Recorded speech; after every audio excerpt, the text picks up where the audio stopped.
What up, this is Rama Screen covering movies, TV, and entertainment, and here's my review of Netflix new series, The Silent Sea. Hey, before you watch my review, please subscribe to my channel, press that like button, and ring that bell so you can get notified whenever I post new videos. And if you'd like to help support this channel, please do so at patreon.com/ramascreen. That's patreon.com/ramascreen. Let's rock this. First up, I would like to say thank you to Netflix for granting me the screeners to this entire new show. They've asked me to not spill spoilers, therefore this review is spoiler free. I repeat, there are no spoilers in this video review. Okay, I'm not sure if this is just a limited series or if it's a full-blown series with continuous seasons, but I really like The Silent Sea. I really do. I had a blast binge watching this whole thing. It was a rewarding experience. The concept alone is enough to capture my curiosity, let alone the impressively convincing sets, the stunning visuals, and the solid performances. To borrow Jurassic Park's famous quote, The Silent Sea looks like a show that spared no expense. It also looks like a show made by people who watch Event Horizon one too many times, which is a compliment because I was a huge fan of that film, but The Silent Sea goes even further and deeper with its conspiracy and its mystery and its revelations, and how all of that connect to human civilization's impending doom. The Silent Sea is suspenseful, intriguing, thought-provoking, and it's one of this year's most well-crafted sci-fi achievements. Based on Choi Hang-yong's 2014 short film,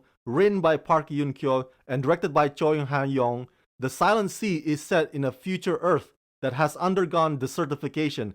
It's the story of the members of a special team sent to secure a mysterious sample from an abandoned research facility on the moon. Right from the start, you'll be geeking out. Hey, that's the guy from Squid Game. Hey, that's the girl from Sense8. So it's cool to see some familiar South Korean faces here. And it's even cooler knowing that they're still getting gigs within the world of Netflix. I've never seen Choi Han-yong's original short film, which became the basis for this series, but the way he expands the story, the way he dissects each episode is very methodical, and it cuts right through the emotional core. So the threats are just as psychological as they are technical. If you've seen enough sci-fi horrors in the past, including the ones Ridley Scott and James Cameron gave us, you would know that picking off the crew members one by one is part of the expected formula. And there's always a larger corporation greed involved. Well, The Silent Sea also has those elements, but the reveals are precise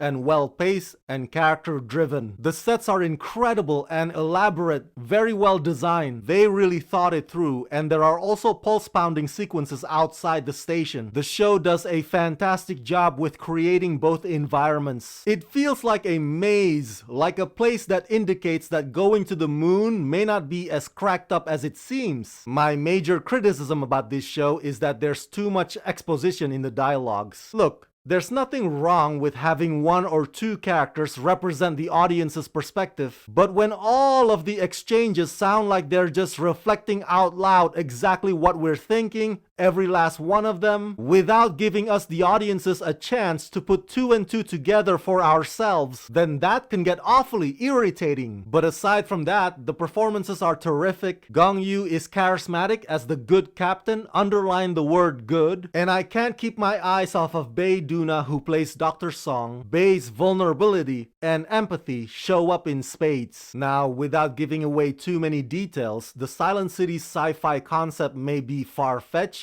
but it's fascinating and timely because it somewhat stems from Earth's current climate catastrophe. The Silent Sea is the kind of dystopian story that tackles complicated ethical issues, so much so that it makes us question what would we do if we were in their shoes. The ending might seem bizarre, but I very much welcome it because it's very bold and brazen in its imagination. So go check out The Silent Sea. I'm curious to hear what you think of it.